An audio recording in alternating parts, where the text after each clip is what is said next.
Hello friends, welcome to my YouTube channel. I am Ashish and I'll be teaching you integration in this video. तो मैं आपको इस video में ये बताऊंगा कि इंटीग्रेशन आपका क्या होता है और इस वीडियो में हम ये देखेंगे कि इंटीग्रेशन में जो फॉर्मूले यूज हो रहे हैं वो सारे फॉर्मूले कौन कौन से हैं जो क्लास 11th में आपके यूज हो रहे हैं। तो देखिए सबसे पहले हम समझते हैं इंटीग्रेशन क्या होता है। देखिए इंटीग्रेशन क्या होता है, इंटीग्रेशन एक प्रोसेस होता है जिसमें हम एक फंक्शन फाइंड करते हैं जिसका हमें डेरिवेटिव गिवन होता है। तो इसको समझिए, देखो मेरे को एक फंक्शन गिवन है और उसका डेरिवेटिव आपका fx है। तो हम यहां पे अगर इस फंक्शन को इंटीग्रेट करें जिसका हमें डेरिवेटिव गिवन है तो हमें यहां पे बैक वही फंक्शन मिलेगा। मतलब आप ये समझिए, अगर आप किसी फंक्शन को डिफरेंशिएट करते हैं तो डिफरेंशिएट करके हमें जो फंक्शन मिलेगा अगर उसको हम बैक इंटीग्रेशन करेंगे तो हमें वही फंक्शन आपको मिल जाएगा। अगर आप फंक्शन का डिफरेंशिएट करेंगे तो f डैश x मिलेगा और अगर f डैश x का इंटीग्रेशन करेंगे तो हमें fx मिलेगा। यहां पे हम जब किसी भी फंक्शन का इंटीग्रेशन करते हैं तो हमें यहाँ पे fx प्लस c यहाँ पे होता है हमारा कांस्टेंट ऑफ इंटीग्रेशन। तो यहाँ पे हमारा c होता है कांस्टेंट ऑफ इंटीग्रेशन। ठीक है, ये आपका साइन ऑफ इंटीग्रेशन होता है, ये फंक्शन है जिसको आप इंटीग्रेट कर रहे हो और x आपका वेरिएबल होता है। तो इंटीग्रेशन हमारा एक प्रोसेस है जिसमें हम फंक्शन को फाइंड करते हैं जिसका हमें डेरिवेटिव गिवन होता है।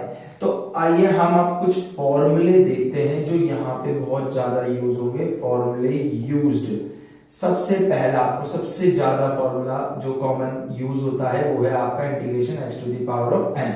तो x to the power of n का इंटीग्रेशन होता है x to the power of n plus 1 upon में n plus 1 n plus c। तो c हमें यहाँ पे लिखना ही पड़ेगा हर किसी इंटीग्रेशन में एंड में। तो c हमारा क्या होता है, कांस्टेंट ऑफ इंटीग्रेशन। तो फ्रेंड्स x की पावर n का इंटीग्रेशन होता है x की पावर n प्लस 1 अपॉन में n प्लस 1। यहां पे आपको ध्यान रखना है कि n माइनस 1 नहीं होना चाहिए। ठीक है, अब इसमें ही पहले मैं कुछ आपको एग्जांपल डिस्कस करता हूं। फॉर एग्जांपल x की पावर 3 dx है तो इसका इंटीग्रेशन होगा x की पावर 3 प्लस 1 अपॉन में 3 प्लस 1 प्लस c। तो हम इसको लिख सकते हैं x की पावर 4 अपॉन में 4 प्लस c। इसके बाद अगर आपके पास कोई फ्रैक्शनल पावर है 1/2 dx तो इसको हम लिखेंगे x की पावर 1/2 प्लस 1 अपॉन में 1/2 प्लस 1 प्लस c। तो this will be equal to x की पावर 3/2 अपॉन में 3/2 प्लस c। इसको हम आगे कर देंगे तो ये 2/3 इंटू x की पावर 3/2 प्लस c। तो इस तरीके से हम इंटीग्रेशन करेंगे। अब फ्रेंड्स देखिए यहाँ पे अगर आपका यही फंक्शन ऐसा है कि इसके साथ कोई कांस्टेंट लगा हुआ है और ये x की पावर n है तो हम इस कांस्टेंट को बाहर रख के x की पावर n का इंटीग्रेशन करेंगे। तो कांस्टेंट को बाहर रख के x की पावर n का इंटीग्रेशन करेंगे तो ये हो जाएगा k x की पावर n प्लस 1 अपॉन में n प्लस 1 प्लस c। ठीक है, इसके बाद आपके पास जो फॉर्मूले यूज होंगे, कोई भी कांस्टेंट का इंटीग्रेशन कर रहे हो तो कांस्टेंट को हम बाहर रखेंगे एंड इंटीग्रेशन dx का, एंड dx का इंटीग्रेशन हमारा होता है x। तो kx and plus c। Fifth सिर्फ x है, x dx है तो इसका इंटीग्रेशन होगा x की पावर कुछ नहीं होगा तो ये 2/2 प्लस c। एंड सिक्स्थ आपका इंटीग्रेशन 1/√x dx का होता है 2√x प्लस c। और आपके पास जो फॉर्मूले हैं 7th फॉर्मूला है integration of 1/x² dx is -1/x plus c and integration of e to the power of x dx is e to the power of x plus c। 9 integration of e to the power of x dx is e to the power of x log a plus C and 10th integration of 1/x, ये मुझे सबसे पहले बताना चाहिए था, ठीक है, but पहले भूल गया मैं, तो आप इसको यहाँ पे लिख लीजिए कि अगर इंटीग्रेशन 1/x का करेंगे तो ये आपका होगा log mod x प्लस सी। तो ये बेसिक फॉर्मूले हैं जो इंटीग्रेशन के हैं। इसके बाद इंटीग्रेशन ट्रिग्नोमेट्री के हैं, तो करते हैं इनको भी।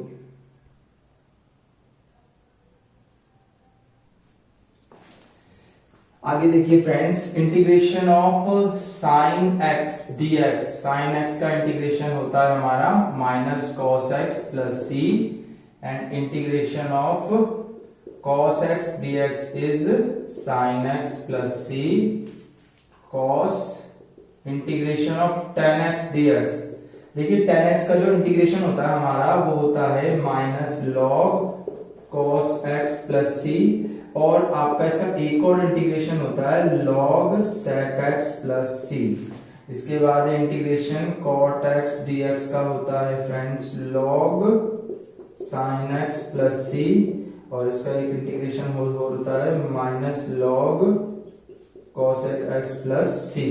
Integration of sec x dx is log sec x plus tan x plus c, and integration of cosec x dx is minus log cosec x minus cot x plus c। के बाद हमारे पास है integration of sec square x dx, इसका integration होता है हमारा tan x, and integration of cosec square x dx is equal to minus cot x, integration of sec x tan x dx is sec x plus c, integration of cosec x cot x dx is equal to minus cosec x plus c, integration 1 upon में under root 1 minus x square dx is sin inverse x plus c, integration -1 आ जाएगा अगर आपका 1 minus x square dx, so this will be equal to cos inverse x plus c। इसके बाद हमारे पास है इंटीग्रेशन ऑफ 1 अपॉन में 1 plus x square dx, integration of this function is tan inverse x plus c, और अगर आपके पास माइनस है 1 plus x square dx, integration of this is cot inverse x plus c। हम लिख सकते हैं 1 अपॉन में x under root x square minus 1 dx is equal to sec inverse x plus c, ठीक है, और अगर माइनस आ जाएगा under root x square minus 1 dx, this will be is equal to cosec inverse x plus c। Friends ये basic identities हैं integration में जो आपकी यूज होंगी। इसके अलावा भी कुछ और आइडेंटिटीज है, बट वो जैसे जैसे मैं आपको टाइप कराते रहूंगा तो वैसे वैसे आपको मैं वो फॉर्मूले लिखवाऊंगा। फिलहाल इस वीडियो में मैं इतना ही करवाता हूँ आपकी जो फॉर्मूले हैं, फिर इसको मैं आगे नेक्स्ट वीडियो में कंटिन्यू करूंगा कि कैसे हम इनको अप्लाई करेंगे, कैसे क्वेश्चंस करेंगे, ठीक है। तो मिलते हैं नेक्स्ट वीडियो में।